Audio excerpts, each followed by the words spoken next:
अभी लेके आए सेंसोडेंट के टूथ का करंट गॉन तो लाइफ का करंट ऑन। आपके बचपन के बारे में पढ़ा। आप जी। जब पैदा हुई तो आपकी माँ आपसे बहुत प्यार करती थी और वो डर गई कि भाई कोई उठा कर ना ले जाए। क्या हुआ था बचपन में? माँ क्या बताती है? क्या कहानी रही आपके बचपन की? माँ बताती है कि मेरी पहली औलाद है, वो कैसी भी है। उसके मन में थोड़ा, जब वो तो बहुत ज़्यादा, जब एक बच्चा 9 महीना पेट में उस माँ किसी इंसान की, मतलब किसी औरत के कोख में रहता है, तो उस माँ की कितनी वो होती है कि उसको उसका औलाद आने वाला है, कोई मुझे माँ बोलने वाला है, कोई मेरे हस्बैंड को पिता बोलने, अब्बा बोलने वाला है, डैडी बोलने वाला है। तो उसके लिए कितने उसके सारे सपने होते हैं बात के लिए। लेकिन जब उस टाइम पे तो शायद इतना कुछ एडवांस होता नहीं कि लोग बता दें कि क्या हो रहा है, क्या मतलब क्या है। लेकिन जब औलाद हुई, वो सामने आया, तो वो एक पल के लिए तो उसके लिए ऐसा लगा कि शायद उसकी सारी खुशियाँ उससे छीन गई। ये क्या हो गया है मेरे से ऐसी क्या गलती हो गई। लेकिन माँ तो, उसका दिल माँ जैसा है, तो उसका दिल नरम पड़ गया एकदम। वो बोली नहीं, मेरी औलाद ही है, लेकिन वो कैसे भी हो, लेकिन इसको मैं ज़रूर पालूंगी। आगे जो होगा वो खुदा देखेगा, वो ऊपर वाला देखेगा, वो उस पर छोड़ देते हैं। डैडी ने भी कई बार ऐसा, वो एक मैन है, एक माँ के प्यार में, एक बाप के में थोड़ा बहुत ऊपर नीचे हो जाता है। उसने बोला कि नहीं, हम इनको ऐसा हो जाएगा, ये लोग आएंगे, ये जो लोगों ने जो ये कहानी बनाई हुई है कि आके ले जाते हैं या उठा के ले गए, जैसे पता चले।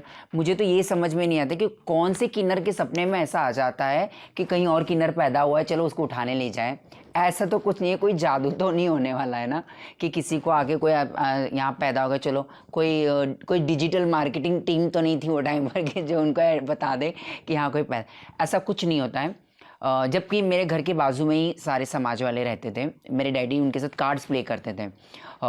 टैक्सी ड्राइवर थे उस टाइम पर, तो उनको ऐसा लगा कि शायद इनको पता चल जाएगा। लेकिन मेरी मम्मी की हिम्मत की दाद देनी होगी कि उसने उस राज को अपनी ज़बान, मतलब बंद रखा और किसी को पता नहीं चला। वो बीतते बीतते कब 6-7 साल हो गए, वो ये खुद को नहीं पता। लेकिन माँ के प्यार ने इस चीज़ को रोक के रखा कि वो अपने बच्चे का गला नहीं घोटा या किसी के हाथ में नहीं दिया।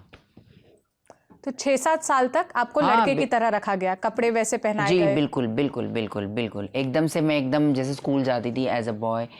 इतनी समझ तो नहीं, इतना कुछ याद नहीं था क्योंकि छोटे बचपन का इतना कुछ याद होता नहीं। लेकिन थोड़ा बहुत याद रहता है कि मैं एज अ टाई, फ़ोटो है मेरे पास में, वो फर्स्ट डे ऑफ स्कूल का, मेरी मम्मी लिटिल फ्लावर स्कूल में रेड पैंट, रेड चड्डी, रेड शर्ट ये पहना के भेज रही।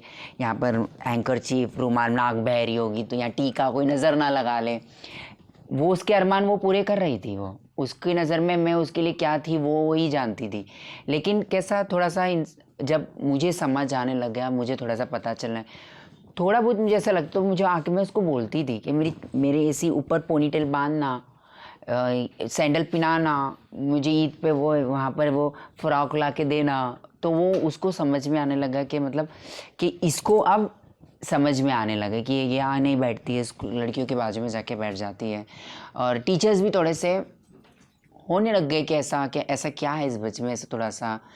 तो वो उस स्टेज पे आके मुझे ऐसा समझ में आने लग गया। फिर वो तो बात खुलते गई, मतलब धीरे धीरे धीरे धीरे इस चीज़ में खुलासा होने लग गया था कि मेरी हरकतें, डांस करना, फैंसी ड्रेस कंपटीशन में लड़कियों के गाने पे डांस करना, साड़ी पहनना, उनके बाजू में जाके बेचना, तो ऐसा सब होने लग गया था थोड़ा बहुत।